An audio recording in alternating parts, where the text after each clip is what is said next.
नमस्ते। आज हम बात करते हैं how to stop caring what people think about you और दे टॉक अबाउट यू। ठहराव में हम बहुत बहुत अलग अलग तरह के टॉपिक्स लेके आते हैं। ये जो टॉपिक है ये मैं रोज़मर्रा में सुनती हूँ जब मैं 4 लोगों के साथ बैठती हूँ, या अभी भी मैंने क्या बोला, 4 लोगों के साथ बैठती हूँ। जब भी हम लोगों के साथ बैठते हैं तो लोग क्या कहते हैं, वो 4 लोग क्या कहेंगे, अगर मैंने ऐसा किया तो क्या कहेंगे, मैंने ये पिक्चर पोस्ट कर दी तो क्या कहेंगे, मैं ये काम शुरू करूँ ना करूँ। हम हमेशा दूसरों को अप्रूवल लेने का ट्राई करते हैं। दूसरा बोले फ़ोटो अच्छी है तो हम पोस्ट कर दें, दूसरा बोले ये काम अच्छा है तो हम वो काम शुरू कर दें। आप कभी अकेले बैठ के ये सोचिए कि दूसरों की लाइफ में आप निर्णय लेते हैं? कभी नहीं लेते।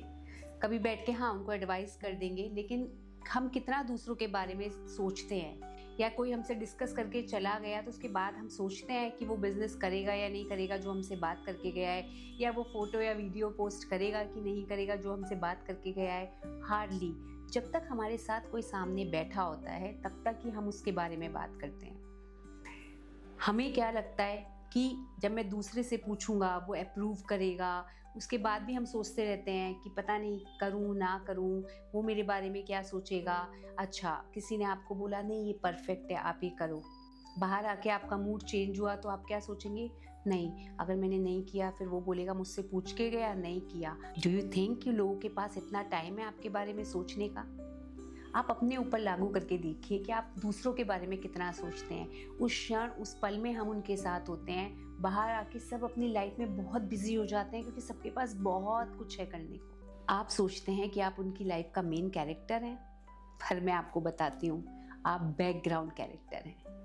Nobody has time to think and talk about you, and if they are doing it, they are so free to think and talk. पर अपनी क्षमता को, अपना जो आप ज़िंदगी में कुछ कर सकते हैं उसको आप खुद अप्रूव कीजिए, ना कि दूसरों को ढूंढिए कि वो अप्रूव करेगा। कभी कभी ऐसा भी होता है कि बचपन से हमेशा होता है ना कि मम्मी पापा बोलेंगे या सिस्टर्स बोलेगी या ब्रदर बोलेगा तब हम करेंगे, वो एक डिफरेंट चीज़ है। लेकिन आई थिंक वो हमारे जहन में इतना बैठ जाती है कि हम हर जगह दूसरों को अप्रूवल मांगने का ट्राई करते रहते हैं कि एक बार कोई बोल दे कि ये सही है, एक बार कोई बोल दे कि ये कर लो, पर वो गलत है। वो आपको रोक रहा है आगे बढ़ने से। अगर आपको ठीक लगता है, आप अपने आप से अकेले में बैठ के अपने जहन में जाके एक ही चीज़ पूछिए, जो मैं कर रहा हूँ क्या मैं खुश हूँ?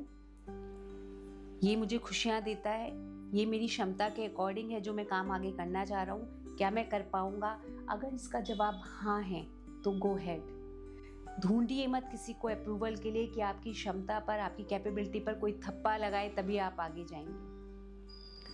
जब हम अपने ऊपर, अपनी कैपेबिलिटी पर विश्वास करते हैं, as I said many times, believe in yourself, that's all. You no need to go around and ask permission from others, approval from others कि yes, if they say yes I will go ahead. वो 4 लोग क्या कहेंगे वो उनका problem है। और सच बताऊं, वो 4 लोग कोई एग्जिस्ट ही नहीं करते जिनके बारे में हम सोचते हैं, वो होते ही नहीं हैं। ये सिर्फ हमारे जहन की बातें हैं। So please stop asking for approvals from others. Believe in yourselves. Go ahead. इसी के साथ मैं एक एग्जाम्पल शेयर करना चाहती हूँ। मैं दिल्ली में थी and I always wanted to go into glamour industry. That was my dream. So I became an air hostess. I flown many years. In between, I wanted to go to Miss India. और उसके लिए मैंने अपनी sister को बताया that I am applying in Miss India. उसने मुझे बोला your height is 5'5" and they need more than 5'7". I said yes I know but still I want to apply. यहाँ पर मैंने किसी से पूछा नहीं, किसी से अप्रूवल नहीं लिया, क्योंकि जिनसे भी मैं पूछती वो यही बोलते और शायद मैं अप्लाई भी ना करती। I just wanted to apply, that's all, and I knew their criteria very well. जब मैंने अप्लाई किया, you won't believe, I got a call for audition. I had gone there, सब कुछ हुआ, they met me and they said only one line that you are amazing, fantastic, but the height criteria is not matching with us. ये line तो वो online application में भी reject कर सकते थे, but that was the biggest achievement for me that at least they have called me. I don't know how come, but that give me confidence. मैंने किसी से अप्रूवल नहीं मांगा, किसी से पूछा नहीं कि मुझे अप्लाई करना चाहिए या नहीं करना चाहिए। और उस दिन जब मुझे विश्वास हुआ अपने ऊपर कि yes I can do anything, I can achieve anything, the day I've decided that I will go for Mrs. India World because they need more than 5'3". And the year I got married, I had applied in Mrs. India World and I became second runner-up of that. So can you imagine? So अगर मैं लोगों से पूछने जाती तो शायद मैं demotivate हो जाती, मेरा कॉन्फिडेंस हिल जाता। बट मुझे ये पता होने के बाद that my height criteria was not matching with Miss India, still they have called me and they told me this thing personally. A part of so much appreciation I got from them that I deserve it.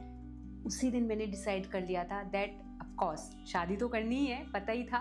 तो उसी दिन I decided, I had gone back, I checked about Mrs. India and I got to know what their criteria and I've applied the year I got married and I won the crown.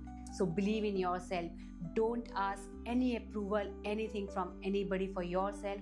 आप अपनी ज़िंदगी के खुद मालिक हैं, खुद approve करेंगे अपने आप को कि आप क्या कर सकते हैं, क्या नहीं कर सकते। शुक्रिया।